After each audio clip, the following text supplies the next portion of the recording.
Dice, y Saulo consentía en su muerte. En aquel día hubo una gran persecución contra la iglesia que estaba en Jerusalén, y todos fueron esparcidos por las tierras de Judea y de Samaria, salvo los apóstoles. Y hombres piadosos llevaron a enterrar a Esteban, e hicieron gran llanto sobre él. Y Saulo asolaba la iglesia, y entrando casa por casa, arrastraba a hombres y a mujeres, y los entregaba en la cárcel. Amén. ¿Recuerda de qué evento estamos hablando? ¿Recuerda de dónde venimos? ¿No?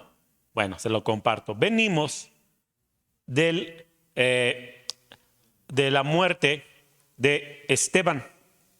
La Escritura dice que los hombres, los judíos, escuchando la sabiduría con la que hablaba, no lo podían resistir. Y empezaron a tener un debate acerca de si Jesucristo era el Hijo de Dios o no. Y la Escritura dice que le pusieron testigos falsos y lo acusaron de cosas que él no había hecho. Amén. Y Esteban empieza a defenderse y empieza a declarar la palabra y a mostrarles cómo el Antiguo Testamento muestra y señala a Jesucristo como el Hijo de Dios. Y dice la Escritura que los hombres estaban enojados como demonios sueltos. Y Esteban, lleno de la gracia de Dios y el rostro iluminado por el Espíritu, dijo: veo los cielos abiertos, veo en el trono al Hijo del Hombre, a Jesucristo. Y fue tanto el enojo y el ardor de los judíos que se lanzaron contra él, lo llevaron a un lugar aparte y ahí lo apedrearon hasta la muerte. Y mientras esto sucedía, dice que pusieron las vestiduras de Esteban a los pies de este joven llamado Saulo. Saulo, quien después se va a convertir en el apóstol Pablo, dice que consentía en la muerte de Esteban. Amén. Y comenzamos el capítulo 8 diciendo así: él consentía en su muerte y hubo gran persecución contra toda la iglesia.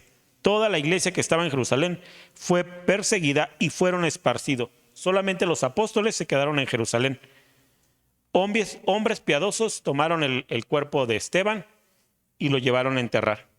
Y Saulo perseguía a los del camino, es decir, a los creyentes. Los perseguía, se metía a las casas, tomaba a hombres y mujeres y los sacaba a arrastras. Y los llevaba y los metía a la cárcel. Amén. ¿Quién era este joven Saulo?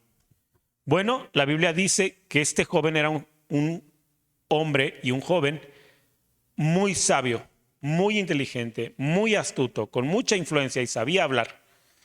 Así que este joven no era como cualquier otro. Era un joven que sinceramente amaba a Dios. Amén. Pero había un gran problema con Pablo. Era tan celoso de la religión y la religión de sus padres y la religión de sus maestros, que eso le impedía ver la gracia de Jesús y ver que Jesús era el Hijo prometido que vencería a la serpiente antigua. No lo podía ver. Así que él mismo perseguía a los hombres y a las mujeres. Quiero que entendamos esto, no con maldad o no por maldad, sino porque él pensaba que al hacer esto glorificaba a Dios. Amén. Y quiero tomar esta porción para decirte: ¿cuántas veces a causa de tu religión crees que estás glorificando a Dios cuando Dios está muy lejos de lo que tú estás haciendo? Porque algo es lo que decimos con la boca y una cosa es todo el conocimiento que nos hemos metido en la cabeza. Pero glorificar y honrar a Dios, eso tiene que ver con el Espíritu.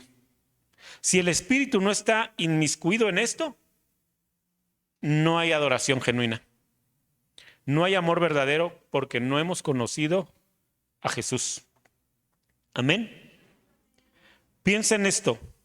¿Cuántas veces, a causa de tu religión, crees que estás adorando a Dios y crees que estás sirviendo a Dios?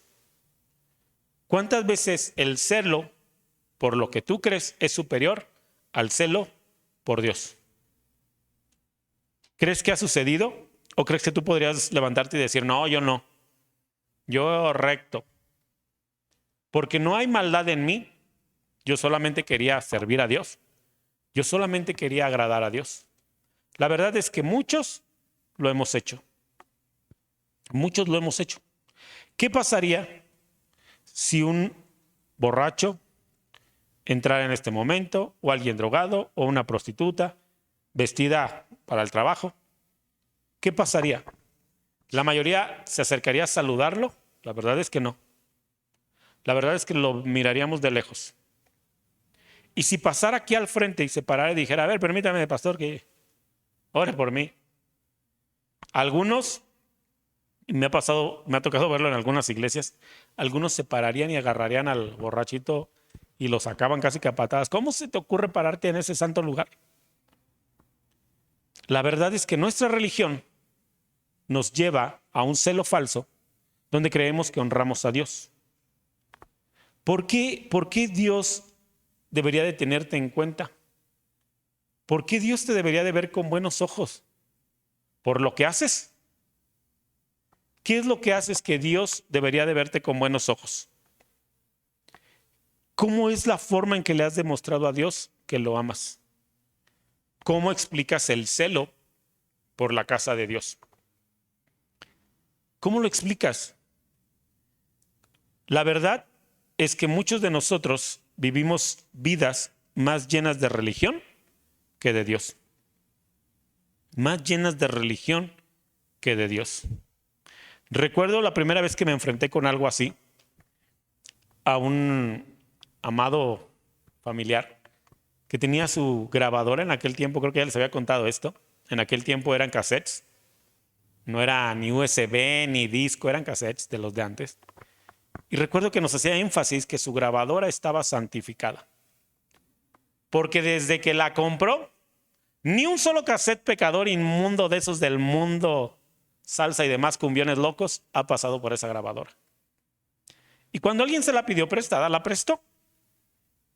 Yo no entiendo por qué la prestó si era tan santa esa grabadora. Pero hizo un show del tamaño del mundo porque alguien puso un cassette mundano en esa grabadora. ¿Qué tan mundano pudo haber sido lo que se puso en esa grabadora? Pues pusieron música para bailar y bailaron en una fiesta. Hubieran visto aquello. Pablo se le quedaba corto. Ya nada más nos faltó que nos agarrara de las greñas y nos sacara. Y el amor de Cristo nunca lo conocimos. Pero él se fue muy contento a su casa diciendo,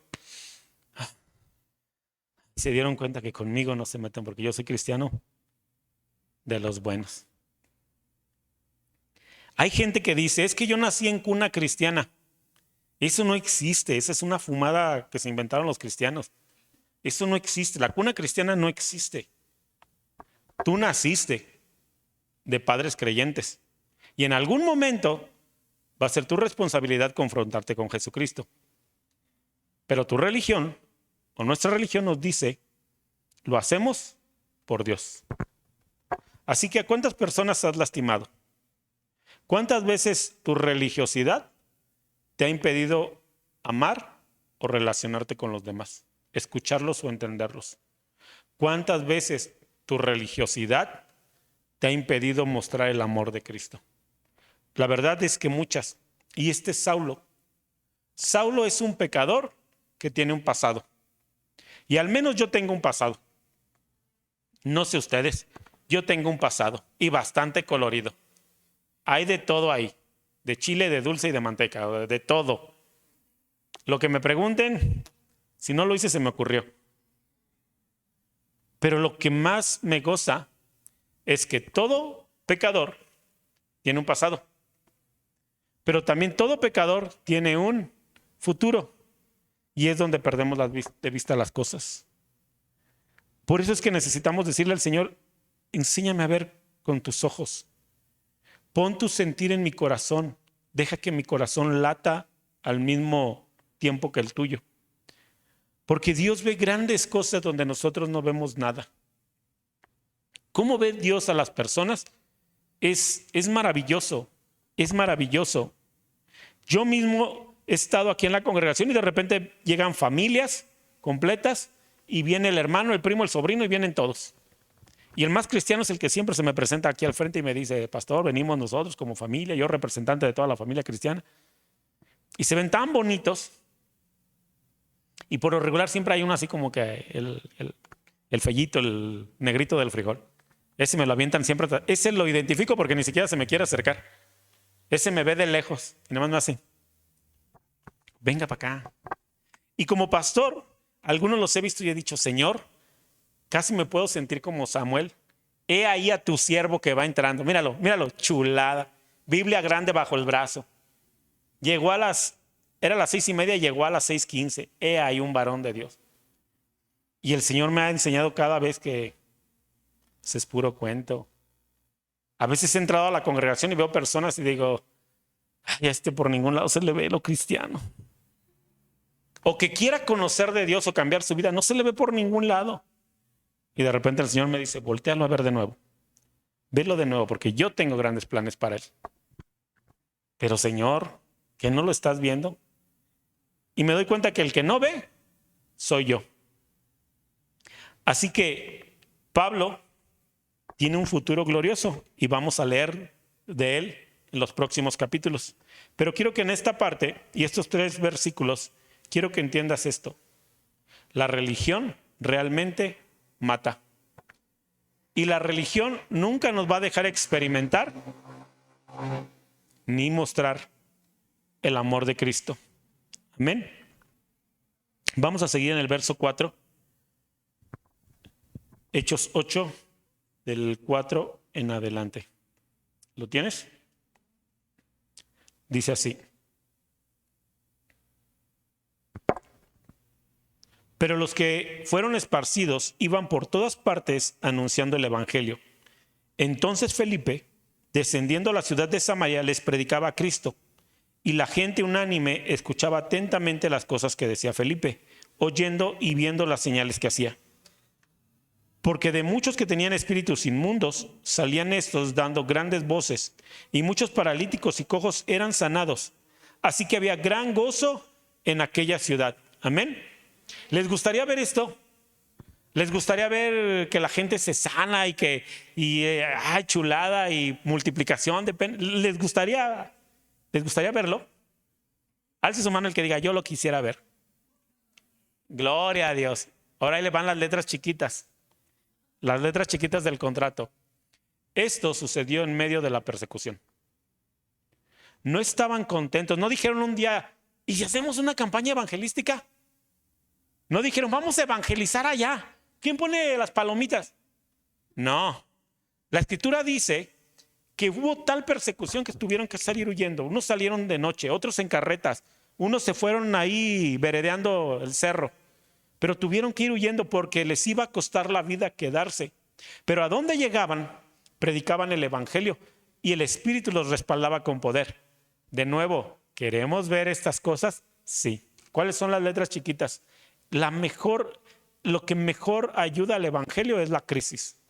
Cuando los cristianos son perseguidos, cuando los cristianos traen el agua hasta el pescuezo, es cuando son más efectivos.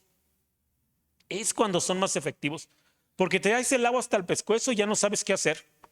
Y no hagan olas porque nos hundimos. Y te sientes desesperado. En ese momento eres un menesteroso. ¿Recuerdan que les expliqué qué es un menesteroso? No, para los que no recuerdan, se los digo, un menesteroso no solamente es un hombre pobre, es un hombre que ya no tiene opción, es una mujer que ya no tiene opción. Tú puedes tener todo el dinero del mundo, pero te conviertes en un menesteroso cuando ya no tienes opción. Es decir, se está muriendo tu familiar y tienes la cuenta chorrocientos mil millones, ¿de qué te sirven? Entonces te vuelves menesteroso. Ahí quedas como un menesteroso. De repente el esposo o la esposa te vino a decir, quiero el divorcio.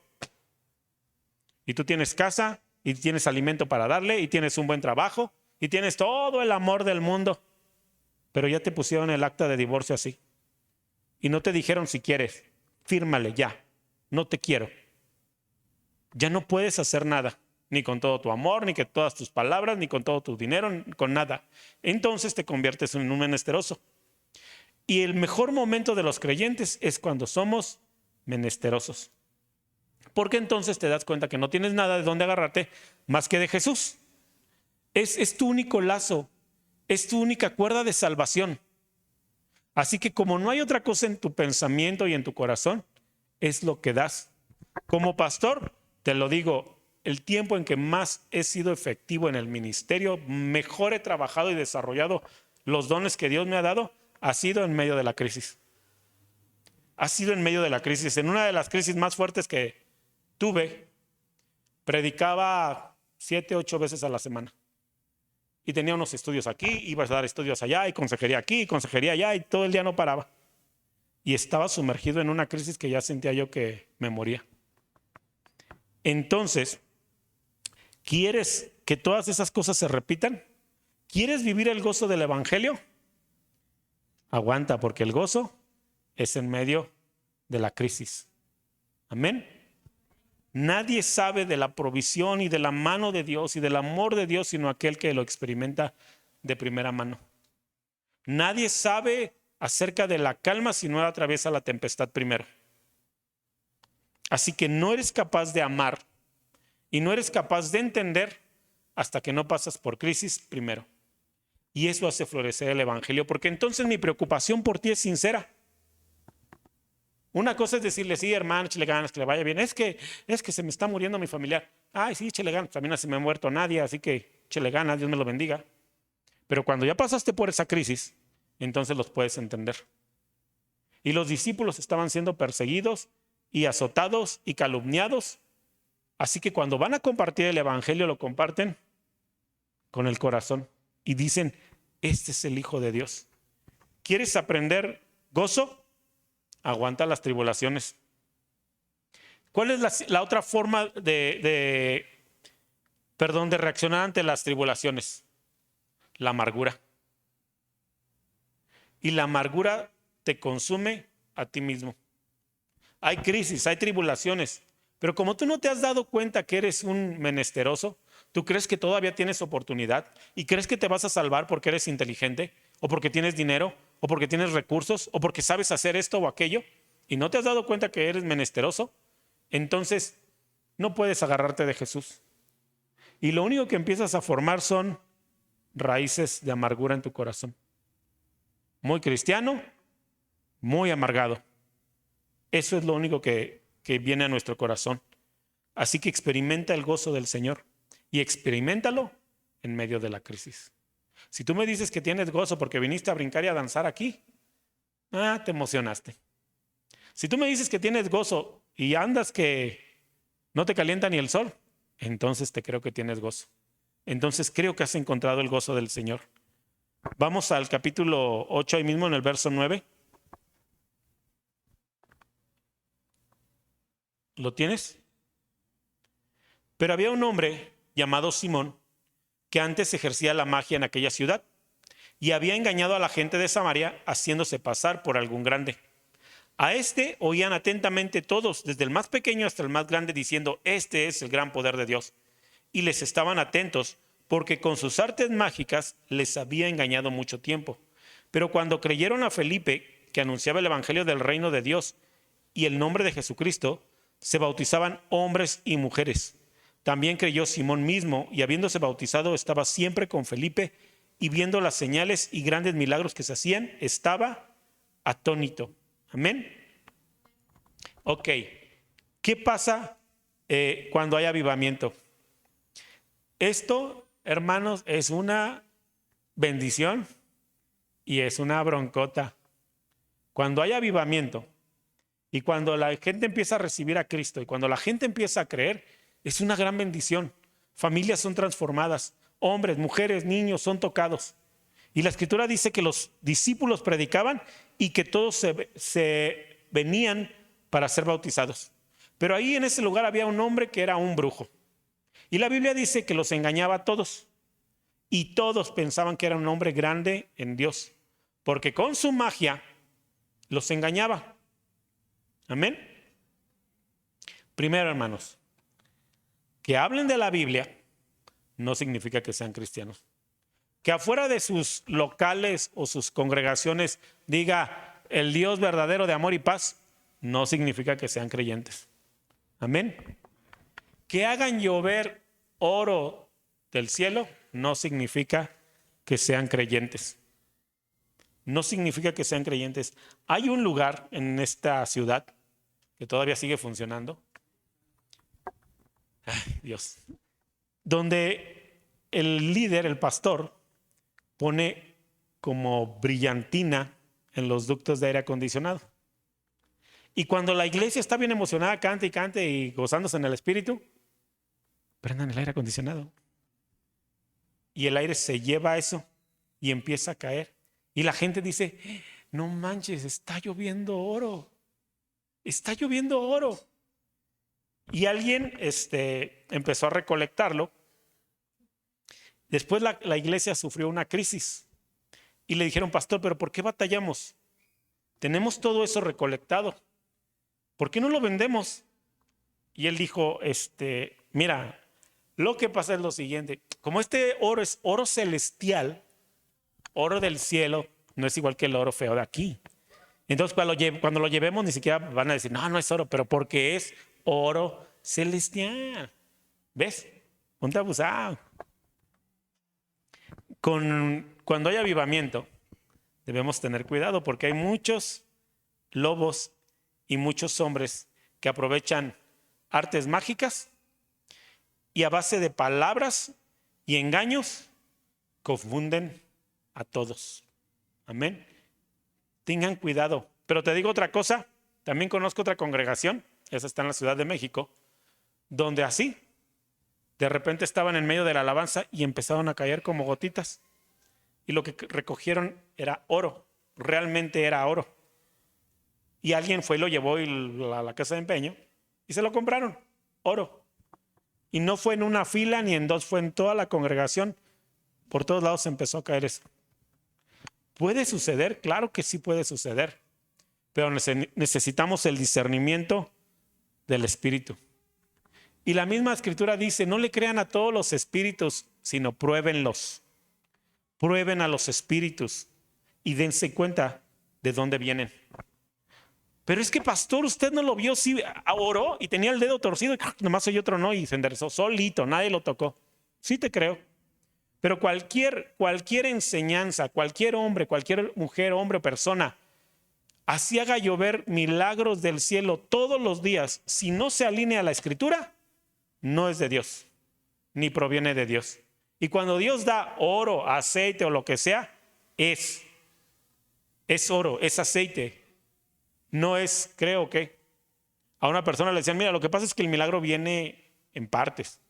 O sea, oramos por tu diente, sí, pero dentro de un mes se te va a quitar el dolor, 3 meses se te va a salir esa muela, 4 meses te va a entrar una muela nueva, te va a dar el Señor, pero tú aguanta, tú aguanta.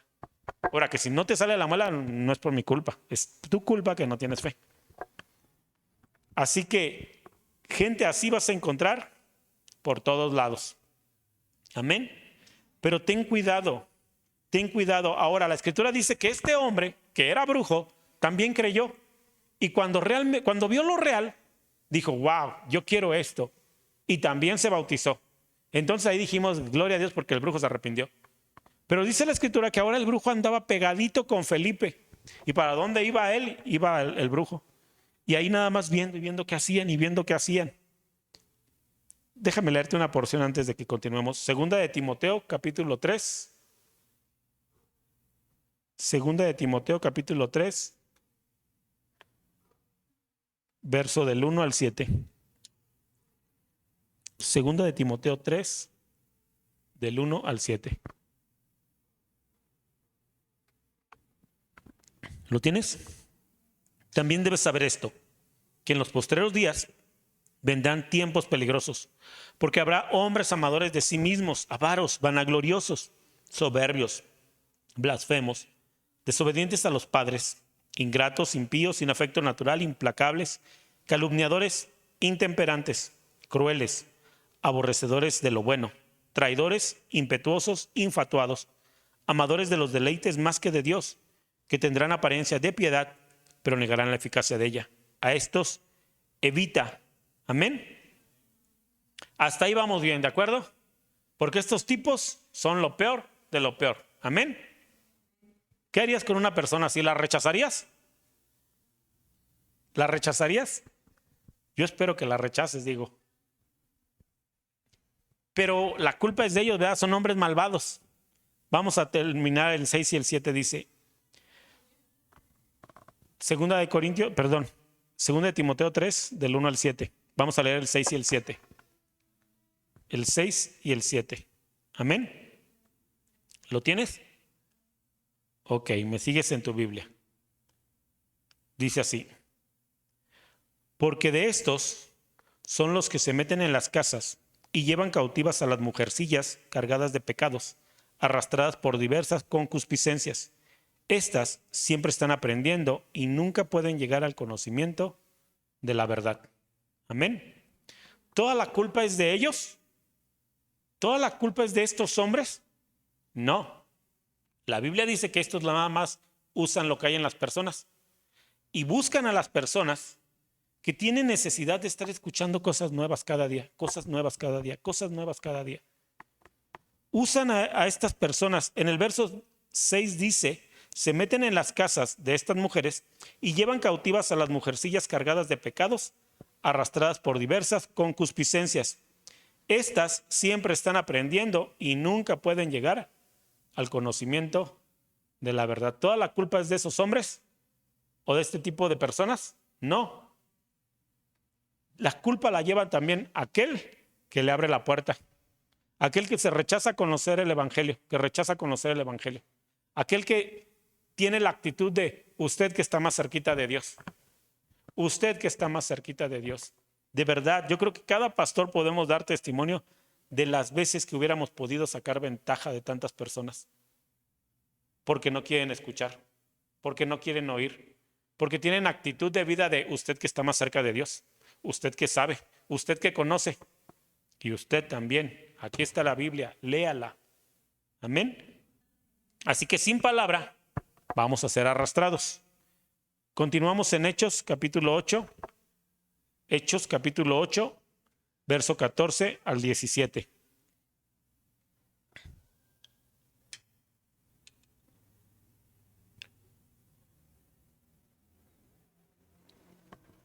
¿Lo tiene?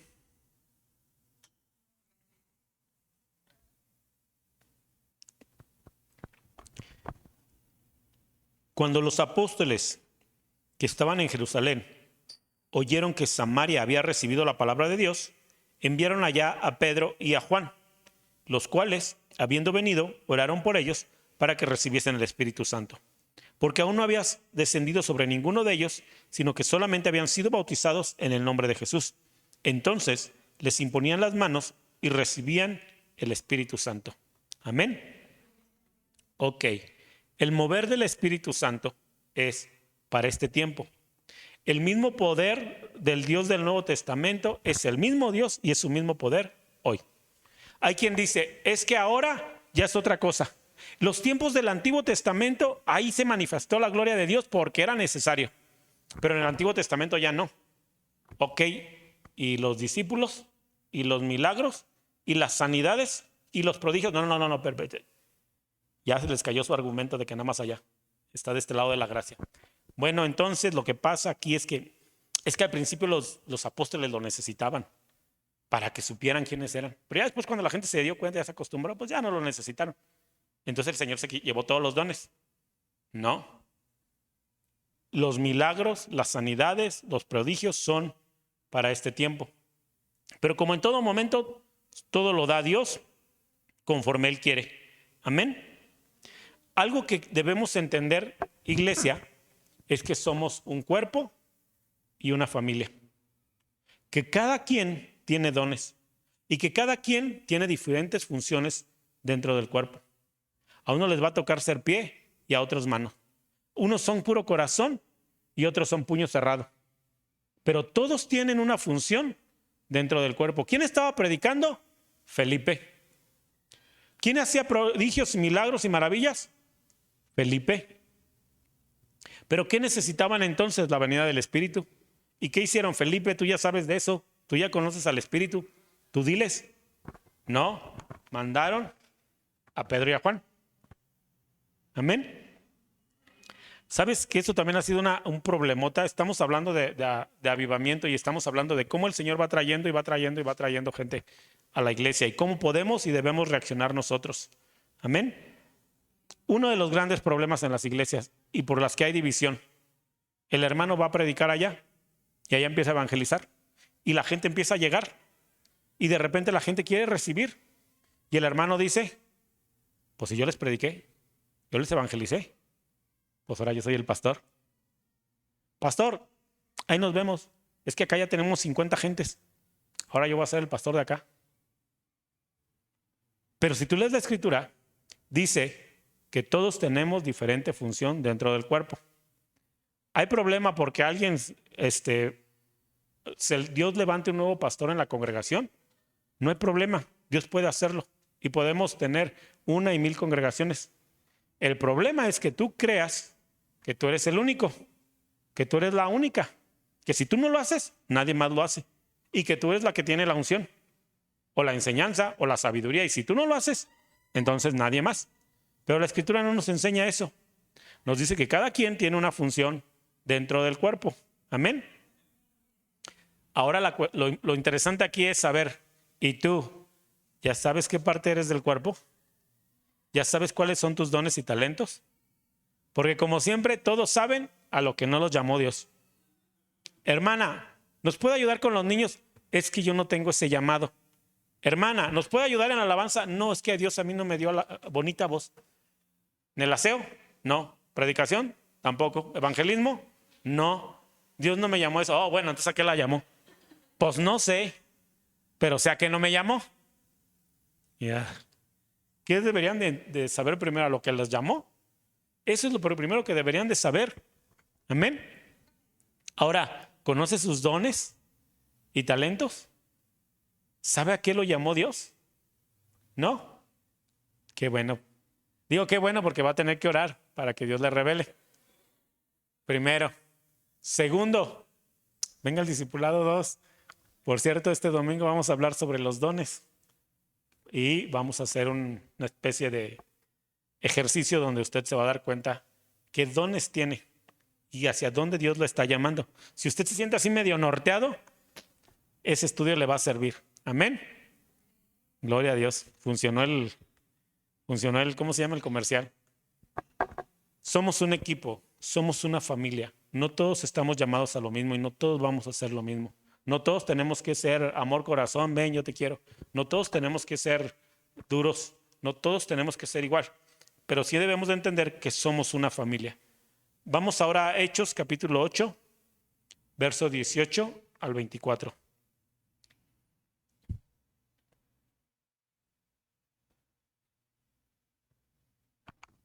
¿Lo tiene? Cuando vio Simón que por la imposición de las manos de los apóstoles se daba el Espíritu Santo, les ofreció dinero, diciendo, dadme también a mí este poder para que cualquiera a quien yo impusiere las manos reciba el Espíritu Santo. Entonces Pedro le dijo, tu dinero perezca contigo, porque has pensado que el don de Dios se obtiene con dinero. No tienes tu parte ni suerte en este asunto, porque tu corazón no es recto delante de Dios. Arrepiéntete pues de esta tu maldad y ruega a Dios, si quizás te sea perdonado el pensamiento de tu corazón. Amén. Gloria a Dios. Vamos a leer el 23 y el 24. Dice, porque en hiel de amargura y en prisión de maldad veo que estás. Respondiendo entonces Simón dijo, rogad vosotros por mí al Señor, para que nada de esto que habéis dicho venga sobre mí. Amén. ¿Qué te parece con el mago? ¿Sí había creído? ¿Sí había sido transformado? Le gusta tanto, es tan llamativo para él, que empieza a llenarse de envidia y de codicia y dice, ¿en cuánto sale que yo pueda hacer eso? Porque yo lo quiero hacer. Yo lo quiero hacer. ¿Cuánto me cobras? Porque oren por mí para que yo también pueda hacer eso. Había un deseo en su corazón bueno, era un deseo malo. ¿Qué es lo que estaba viendo? ¿Qué es lo que quería Simón? Porque no quería simplemente hacer daño, él solamente quería que eso que ellos hacían, él también hacerlo. Que la gente recibiera el Espíritu Santo, pero no le bastaba que lo hicieran los discípulos, quería que fuera a través de él. Pura envidia. ¿Recuerdas que acabamos de decir que somos un equipo?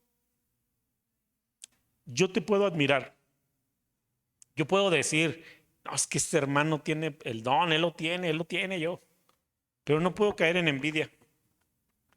Cuando vio Simón, ¿te acuerdas que andaba pegadito a un lado de Felipe?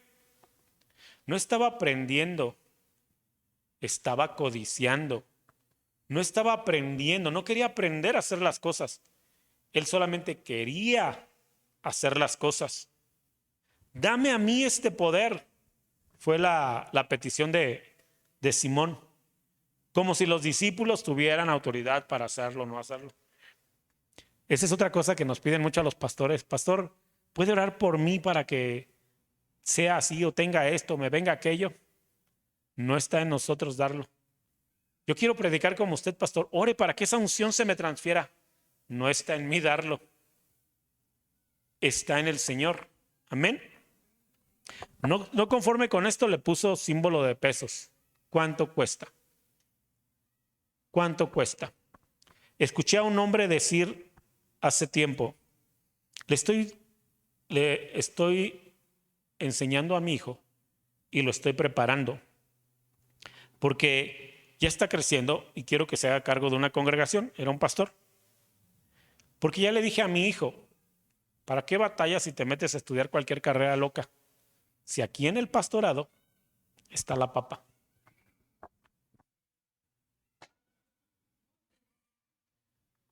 Escuché a otro decir, ¿sabes quién es el papá de mi iglesia? No digo el nombre de su iglesia porque van a saber quién es. Pero escuché a otro decir, ¿sabes quién es el papá de ellos? Yo les ministro y les enseño. Cuando lo dijo, yo dije, Dios santo, este hombre no sabe lo que acaba de decir. A los 2 meses dejó el ministerio y cayó en adulterio. ¿Qué quieres? ¿Piensas que los dones se compran con dinero? ¿Piensas que puedes darle a Dios algo a cambio de los dones? Nadie puede darle a Dios nada a cambio de los dones. Ahora, Pedro le está diciendo, tú no tienes parte ni suerte y tú no vas a ser llamado porque tu corazón no es recto delante de Dios. Ojo, Pedro se va a la raíz del problema. Tu corazón no es recto delante de Dios. Ahora, algo que nos debemos de preguntar nosotros es si mi corazón es recto delante de Dios. ¿Por qué hago lo que hago? ¿Por qué predico o evangelizo? ¿Por qué quiero servir? ¿Por qué quiero ser líder? ¿Por qué quiero ser pastor? ¿Está mal que lo anheles? No, la Biblia dice que el que anhela obispado, buena cosa desea. El que anhela ser pastor es un buen deseo, pero examina las intenciones de tu corazón. Examina las intenciones de tu corazón. ¿Tu corazón es recto delante de Dios? ¿Por qué haces lo que haces? ¿Por qué anhelas lo que anhelas? ¿Hay rectitud en tu corazón? ¿Quieres nada más tener posición de autoridad? ¿Quieres nada más mandar? ¿Quieres dinero? Alguien me dijo en alguna ocasión, pastor, yo estoy dispuesto a ayudarlo y quiero andar con usted. Donde usted vaya, voy a ir. Hay que predicar, vamos. Tiene que ir a orar por alguien, yo voy, pastor. Yo quiero andar con usted todo el tiempo. Y yo dije, Señor, qué bueno que me envías de estos buenos obreros. Ahí nomás le encargo, pastor. Yo lo haría de todo corazón. Pero en mi familia, nada más un sueldito, ¿no? No sé, unos con 3,500, 4 al mes. Ahí me dio una risa porque dije, hermano, si encuentra dónde se los dan, me avisa para ir. Pues primera y última vez que lo vi cuando le dije, no, esto no se trata de dinero. A mí no me pagan y obviamente, si usted quiere hacerlo, no le van a pagar. ¿Dónde está la intención de tu corazón? ¿Para qué quieres ser líder? Hay gente que quiere ser líder para tener autoridad sobre los que les caen gordos. Pero ahora que sea líder, te vas a acordar, reina. Y cuando llegan al liderazgo, a todos con manos de hierro. Tú no, tú me caes gordo, tú también. Todos los demás pasen, los demás allá se quedan atrás. ¿Para qué quieres el liderazgo? Y ese es el problema del mago. Ese fue el problema del mago. La rectitud de su corazón. Tu corazón no es recto delante de Dios. Ahora Pedro le está diciendo, arrepiéntete de esta maldad. Ruega a Dios y quizá te sea perdonado. En otras palabras, Pedro le está diciendo, ponte a orar y pídele perdón a Dios. Amén. le dice, Dios me muestra que estás lleno de amargura y eres preso de la maldad. Es lo que hay dentro de ti y eso tiene que ser eliminado. ¿Y sabes qué le responde Simón? En el versículo 24 dice que Simón le dice, no sean malitos, oren ustedes por mí para que no me venga nada de eso. No le acaba de decir Pedro que él es el que tiene que orar, que él es el que tiene que pedir perdón. Pero como siempre es más fácil, ahí oran por mí, ¿no? Ando batallando, ando tristón, ahí oran por mí. Ponte a orar tú, pide perdón tú. Así que cuidémonos también de esto, la rectitud de nuestro corazón y cómo estamos parados frente al Señor. Amén. Vamos a leer la última porción, con esta vamos a terminar. Hechos 8, vamos a leer del 25 en adelante.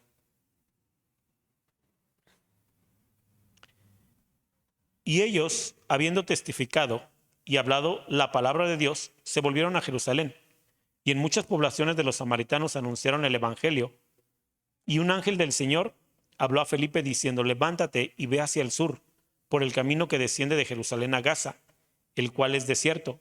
Entonces él se levantó y fue.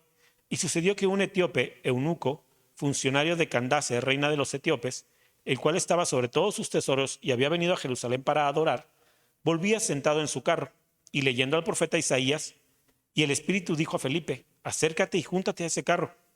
Acudiendo Felipe le oyó que leía al profeta Isaías y dijo, ¿pero entiendes lo que lees? Él dijo, ¿y cómo podré si alguno no me enseñare? Y rogó a Felipe que subiese y se sentare con él. El pasaje de la escritura que leía era este, como oveja a la muerte fue llevado, y como cordero mudo delante del que lo trasquila, así no abrió su boca.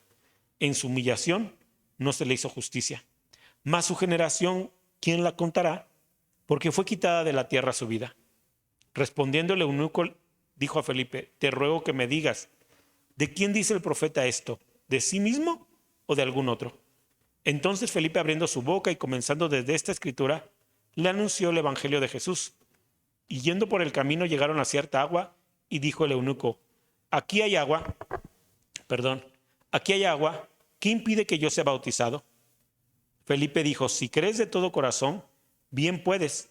Y respondiendo dijo, creo que Jesucristo es el Hijo de Dios. Y mandó parar el carro y descendieron ambos al agua, Felipe y el eunuco, y le bautizó. Cuando subieron del agua, el Espíritu del Señor arrebató a Felipe y el eunuco no le vio más y siguió gozoso su camino. Pero Felipe se encontró en Azoto y pasando anunciaba el evangelio en todas las ciudades hasta que llegó a Cesarea. Amén. Ok, este texto es la base que establece la doctrina para el bautismo. Amén. Pero quiero señalarte dos cosas. Dos hombres con dos actitudes. Primero, Felipe, el Espíritu le dijo, ve a tal lugar, al camino que es desierto. Ve y espera ahí, porque te voy a mandar a alguien. ¿Sale?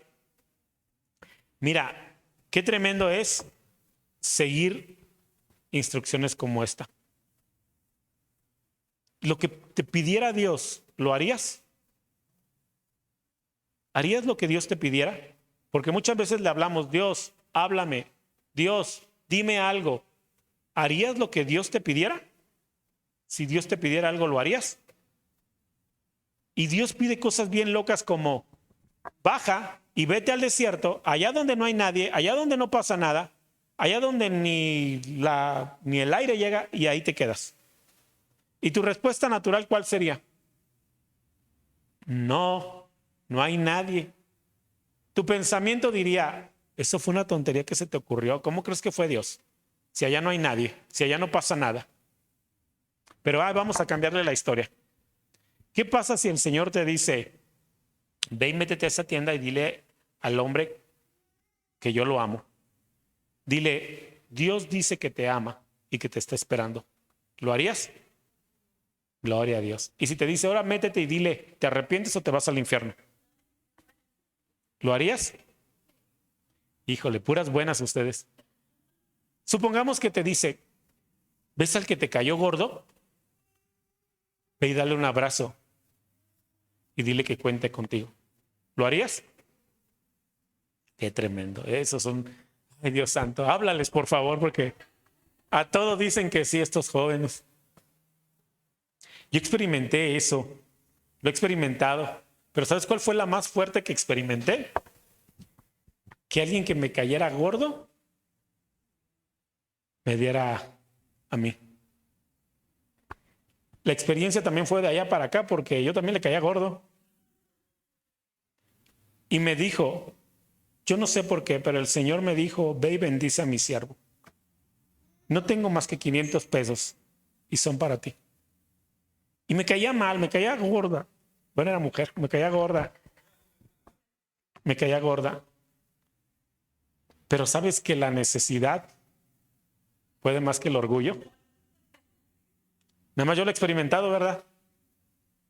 Y cuando me dijo, ven, te quiero bendecir, parte de mi orgullo decía, no a mí, Señor. No, habiendo tantas personas, ¿por qué ella? Y mi necesidad me hizo agachar la cabeza y decir, lo recibo en el nombre del Señor. Bendito es el que viene en el nombre del Señor. A partir de ahí, hay amor de allá para acá y de aquí para allá. Todavía hace que unos 2 días me invitó a comer. Dile, le dijo a mi esposa, dile que acá lo espero, que se venga a comer. Pero Dios es bueno. La cuestión es que tú estés dispuesto a hacer lo que te pide, aunque vaya en contra de tu orgullo, de tu necesidad, de lo que crees, de tu odio, de tus prejuicios. La cuestión es que respondas. Amén. Y la actitud de Felipe fue responder. La otra actitud que me sorprende es la del eunuco. El eunuco no sabía nada, pero aprendió a tenerle temor a Dios. No conocía las cosas, pero aprendió a amar a Dios. Amén. ¿Qué haces cuando tú quieres que Dios te hable? ¿Qué haces cuando quieres una palabra de Dios? Yo les he dicho muchas veces, no jueguen a la ruleta rusa. No digan en el nombre de Cristo Jesús, 1, 2, 3 por todos mis amigos y elijan un pasaje. Pero lean, sí lean. Porque ¿cómo fue que le habló Dios al eunuco? ¿Qué estaba haciendo? Leyendo. Estaba leyendo la palabra del Señor. Y dice la Escritura que entonces el Señor le habló a Felipe y le dijo, acércate, porque está leyendo. Y el otro le dice, pues, ¿le entiendes lo que estás leyendo? Pues, ¿cómo voy a entender si alguien no me explica? Pues yo te explico. Y le explica lo que dice la Escritura. Recibe revelación. Y dice, quiero bautizarme. Quiero ir a bautizarme. Ahí hay un charco con agua. ¿Qué impide que yo me pueda bautizar? Nada. Y fueron y lo bautizó. ¿Necesitó Felipe seguir sobre él? No. ¿Necesitó Felipe llevárselo a la iglesia? No. Porque él estaba leyendo. Porque él estaba manteniendo una relación con el Señor. Amén. ¿Quieres que Dios te hable? Lee. ¿Quieres que te hable? Lee. Porque Él habla a través de su palabra. Amén. Qué fácil es ir y decir, va a venir un profeta a la iglesia, vamos a que nos dé palabra. Pues esta la tienes los 365 días del año y esta no corren a agarrarla. Así que estas actitudes son las que deben habitar en nosotros. Amén.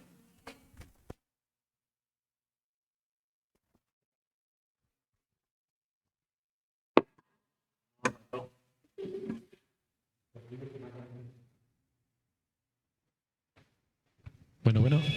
Mire. Gloria a Dios. Ok. Con esto vamos a concluir. ¿Cómo ves? ¿Cómo ves? Gloria a Dios, amén.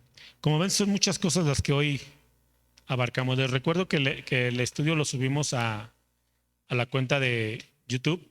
Entonces pueden buscarlo. Sigan estudiando, no dejen de leer. Dudas o preguntas que vayan teniendo, por favor, con confianza, mándenme mensaje y yo se los voy a responder. Todos los que me han mandado dudas o preguntas, se las he respondido. De repente me tardo, pero se las respondo. Amén. Gloria a Dios. Vamos a orar, vamos a pedirle a Dios que siga tratando con nuestro corazón. En medio de la oración yo les decía, Dios es el único que puede tratar con nuestro corazón, el único que puede hacer cambios, el único que puede traer convicción de pecado. Así que vamos a seguir orando y oremos que Dios nos hable. Queremos ver este lugar lleno, queremos tener un lugar más grande. Estamos orando, la pastora y un servidor, por un terreno bastante amplio. No tenemos ningún 5, pero tenemos fe, que eso es mejor que un cheque al portador. Así que vamos a orar. Padre, en el nombre de Cristo Jesús te damos gracias por esta noche, por la palabra que es tu palabra, Señor. Gracias porque nos has hablado. Hoy queremos, Señor, examinar nuestro corazón. Habla a cada uno de mis hermanos, Señor. Saca toda raíz de amargura. La Escritura dice, Señor, que si la amargura queda en nosotros, Señor, va a echar raíces, va a profundizar, Señor, y nos apartará de la gracia, nos apartará de la salvación. Pero los que vienen a ti, Señor, encuentran socorro en el trono de la gracia, de la misericordia. Así que estamos aquí para ti, Señor. Transforma nuestra mente, nuestro corazón. Haznos entender, Señor, que podamos examinar la rectitud de nuestro corazón, Señor. Que lo que vayamos a hacer o estamos haciendo no lo hagamos con una doble intención o un fin, sino, Padre, que sea para que tú seas glorificado. Gracias, Señor, que aprendamos que somos un cuerpo, diferentes llamados, diferentes dones, pero todos, Señor, todos llamados a servirte. Gracias, Padre, por esta noche. En el nombre poderoso de Cristo Jesús. Amén y amén. Gloria a Dios.